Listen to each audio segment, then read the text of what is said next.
Šiandien kalbėsime apie tai, kaip moksleiviai patys savo sukuria uniformas. Apie tai, kaip jie imasi iššūkių ir siekia tikslų. Apie tai, ko Lietuvoje daugėja turbūt kiekvieną dieną. Apie verslumą.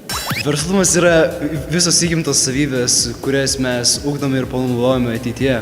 Manau, kad mokykloje tikrai turi būti mokoma verslumo, nes tai yra labai svarbus dalykas. Mūsų mokykloje verslumas yra ugdomas pamokų metu ir dalyvavome projektuose, kuriuose bandėme įgyvendinti tam tikrus savo tikslus. Mano nuomonė būtinai turi būti mokoma verslumo, nes kitaip žmogus nieko nepasieks gyvenime.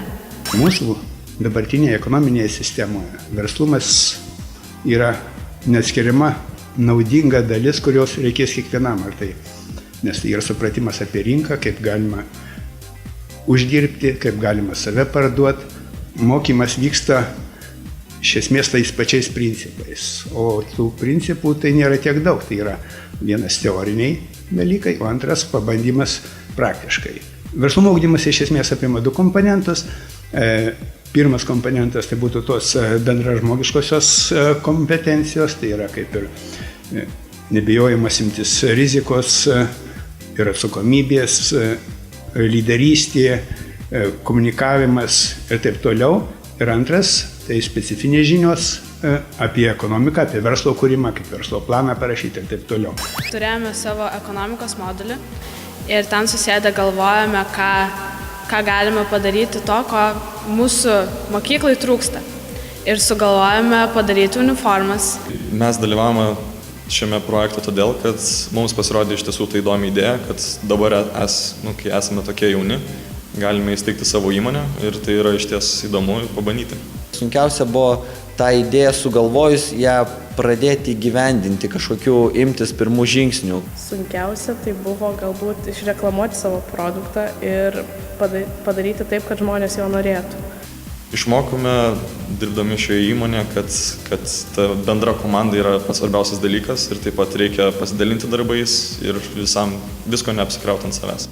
Mokytojos pagalbos neprireikė daug, kadangi gavau labai protingas kolegas, kurie patys sugebėdavo išsuktis iš situacijų ir nereikėdavo mokytojos pagalbos. Mokiniai, kurdami savo verslą, kurdami moksleivių mokomąją bendrovę, susidūrė su pačiais didžiausiais sunkumais, tai pirmiausia idėja.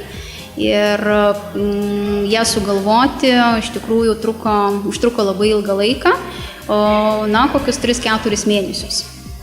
Mokinių verslumą ugdyti svarbu yra todėl, kad jie galėtų ateityje panaudoti savo gebėjimus ir galėtų būti puikiais darbuotojais, puikiais verslininkais, tai yra mūsų ateitis. Mokiniai turi galimybę dalyvauti projektuose, tarptautiniuose projektuose, taip pat toliau įvairiausiuose konkursuose, tos pačios moksleivių mokomosios bendrovės, įvairūs renginiai, mokiniai patys organizuoja mokykloje renginius, mes turime mokykloje savivaldą, tai yra kuri inicijuoja labai daug įvairių veiklų.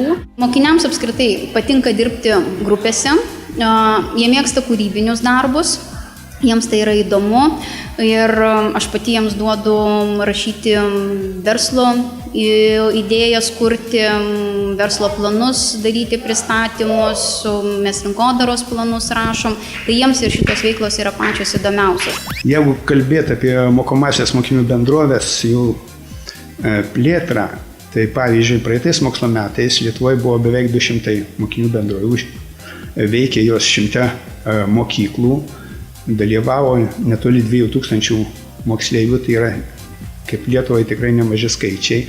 O jeigu pažiūrėtume per sumarinį visą laikotarpį, tai dalyvavo jau ten 10 000 mokinių šitoje veikloje, o jų apyvarta jau ryšė galbūt 1,5 milijono mokinių šitų šiltnaminių verslų. Dar esu pilnai neapsisprendęs, bet manau, kad ateityje verslą tikrai kursiu. Šiuo metu planuoju atidarinėti ir dabar jau atidarinėjau internetinę parduotuvę, o verslą kokį planuoju daryti, dar tiksliai nežinau, bet jau kai žinosiu, tikrai atidarysiu. Jeigu ir kursiu verslą, tai nebent su šita savo kompanija, su kuria buvo labai linksma iki dabar bendradarbiauti. Sakoma, kad verslumas tai gebėjimas idėjas paversti veiksmais. Šiandien tai svarbu kiekvienam, ne tik verslininkams, o mokyti šio dalyko galime visą gyvenimą.